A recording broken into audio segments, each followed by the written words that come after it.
Hey, boys and girls, I'm back. And first of all, let me start off with remember the Discord is open for business. You can get on there and sign in. And as long as you answer the questions, you can start talking. We've taken the gate off of it, but you will have to answer. We will have to know who you are before you can be let in to run amok. But you are open for business as far as that goes. Also, don't forget, man, unswholesale.com. We have a tremendous amount of inventory right now, and we just got it in. We are counting on old Uncle Donnie to put the tariffs in on China and some other countries. So we are looking ahead, and we already have product in. So if you're needing some staples in the smoke shop industry, old Chad's got them. All right. You can pick Grover, Brandon, or me even as your rep, and we'll be glad to work with you and get that product out to your store. Also, don't forget Chadway TV. I've got a ton of reference material over there at a small to medium price and some packages so that you get a bunch of big bang for your buck. And these references will help you with maybe some issues that you're having, and hopefully it'll open up the clouds and the sun will shine in on how to get your dream started as far as for the smoke shop, and maybe even clear up some of the problems you're having in your present smoke shop. Also, don't forget, I have a book out. I'm kind of an international bestseller. I'm not blowing no horn there, but it's a fact. And you can buy that over at Amazon. Brandon will push a link down into the description. Enough of this shit. Let's talk about something that's really, really important. Today, man, I kind of had a conversation with a dude, and it was a chick, really. And she asked me about something, and it reminded me that maybe you guys might want to hear that.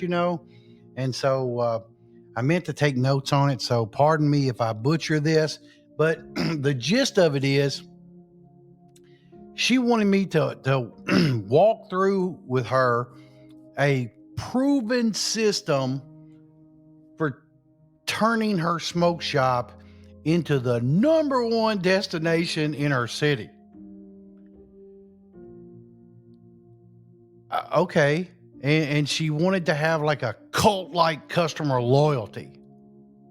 And she said, Chad, how do I do that? And, I want them to know, that Kathy's is the spot. And I'm like, okay. And she wanted a certain percentage on margins, which I can't guarantee that people won't, trim those down in sales. I can't guarantee that. But I mean, as long as you've got your operational procedures intact, they know how much they can go down. And but she claims she also doesn't want to rely on discounts. I think it's basically a store design psychology issue, right? And you have to use like a like a power wall as you come in. And on the right side, as soon as you walk in the fucking door, man, because we as humans like to go and we honestly, man, because if you notice when you walk in to a grocery store, you always immediately go to the right. And usually into the fruit and vegetables, then you go back through a deli, and then there's the meat, and then there's the milk, and juices and cheeses, and in between is all the aisles, right? Walmart's kind of the same way when you walk in, but now the Walmart has two different sides. You have a home side and a grocery side. But if you go into the home side, which most people go to, although I don't shop for groceries at Walmart, so I go into Walmart and I turn right and I go back through there and do my thing. Okay. But if the groceries on that side, I do the same thing. So I walk through the same way. So remember, on the wall, on the right is the power wall, and these are your high margin area. Okay. You got to keep the counter space clear too. You don't want the place looking messy. You don't want to have a bunch of like McDonald's bags up there and your damn McDonald's glass and your hamburger and your French fries and a little bit of ketchup or what's on sauce up there so they can dip that shit in there. You want to keep that all very clean, and you'll use the back wall also for your premium upsells. You're going to have to add like scented branding, like a mild incense smell, or essential oils, that in a warmer, to make the atmosphere, to make the vibe. You've heard me talk about vibe. Well, that's kind of how you do it, man. All your senses play a part when you're creating vibe. It's not just hearing, it's not just seeing, it's also smelling. I even kind of like, walking in and being able to damn near taste the incense. Then I think you got to have a like a visual identity, and it's an experience, right? And it's like a consistent color and a color palette, for the building. So the rooms, need to kind of all look alike, and they need to have a consistent color. Our signage, on the wall, on the outside, it's red, white, and black. That's our for our stores. And the insides now, they kind of have a different look, but we were doing things differently then, and so now I've kind of refined the way I think of those type of things, and my education's a little better. If I had to go back and do it again, they would all kind of be the same colors. But and all the logos, man, on the walls and things. But even now in my stores, that's not true. But we need a rehash ourselves. So we would need to close down and start over from the inside and do things differently. All the staff should have branded logo on, polos, t-shirts, hoodies, some shit like that, and they all must wear name tags. I mean, you just don't want to be, hey, can you help me with something? You would rather them say, hey, Cody, would you mind to help me and look at this? And that also shows the value the customer has with the employee, because then, when you're calling somebody by name, that makes those people know, that, especially the employee, that, they're human and they're looked at as human. It also teaches the the client, or don't call them customers, but it teaches the client that that's a human being with a name. If you don't have a name tag on, you're just, hey, you, hey, show me this, hey, do this, hey, do that, and you don't want that, and that's demeaning. That's demeaning. uh I also think that the music playlist, it should kind of reflect the vibe of the store that you're trying to get. If you got more of a rural store, you may want to have, either pop country, old school rock and roll, something like that. You definitely wouldn't want to be in the middle of the sticks with EDM playing, and the whole time everybody's got their glow sticks out. Woo, woo. You don't want that, man. That's not the kind of vibe that kind of place is going for. And it makes people think everybody in there is weirdos, right? On the other hand, you don't want to be involved in a deep urban place playing, old school Hank Williams, Jr. or Hank Williams Sr. at that. You don't want to be playing that kind of, oh, my wife is gone and my somebody stole my truck and my kids hate my guts and I want to drink no, nobody wants to hear that shit. They got their own problems, and so music is the vibe. I would also look into signature bundles and maybe even private labeling some products, in your store. So if you're creating exclusive kits, like a daily burner pack or a 420 survival kit, and it all comes in a little box and whatever. And even the signature grab box, that's always going to be, 50 $60 worth of value for $25, what I'm saying?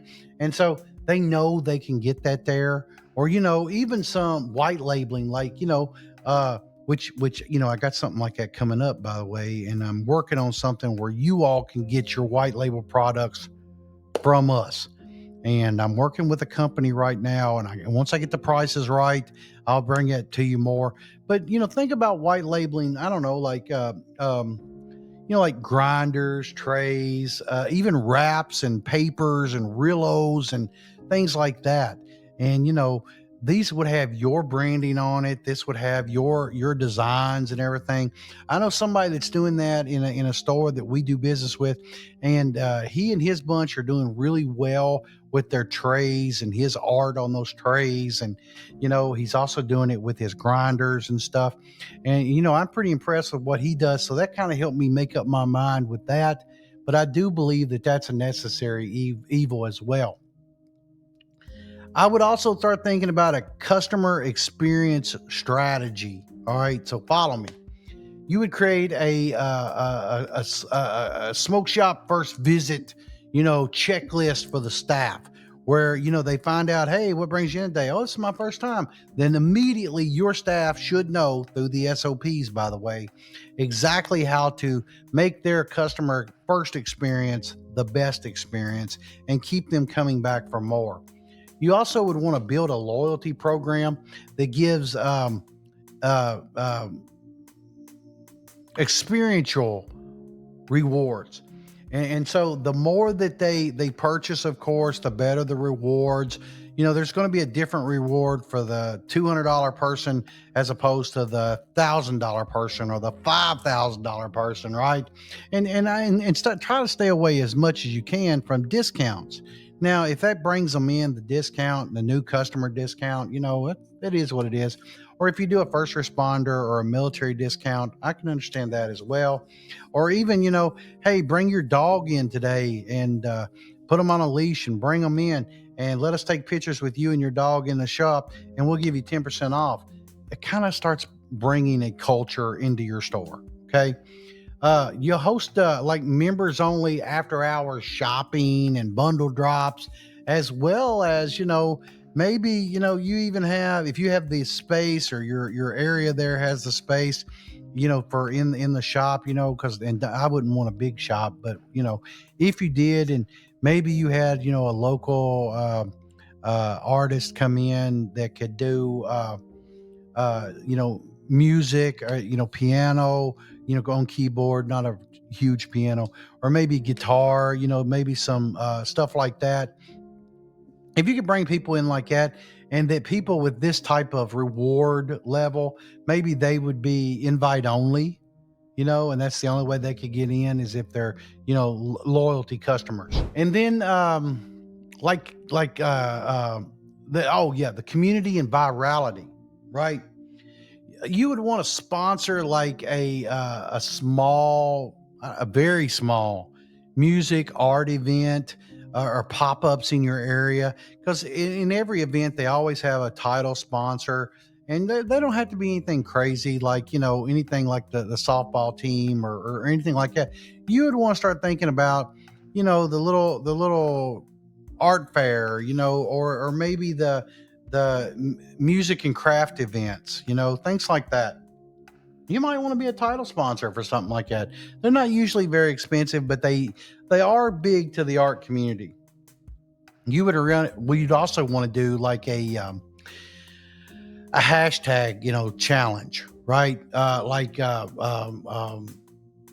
Smoke shop selfie. Like they come in, take the picture of themselves in front of the glass case, and they put hashtag smoke shop selfie, and then and they would maybe even tag the store in.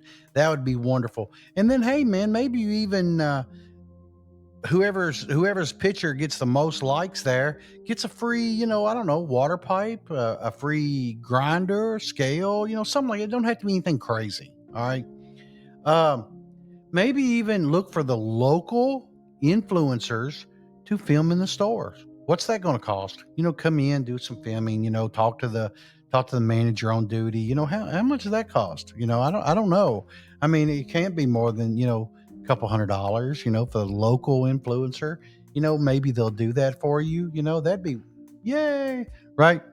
Um, and then as far as pricing and precision, all right, I would use a tiered pricing strategy, like an entry level, good, better, best. I'm thinking, like entry, core, and then premium. That's a good word, premium. And so good, better, best, I would start thinking like that along that lines.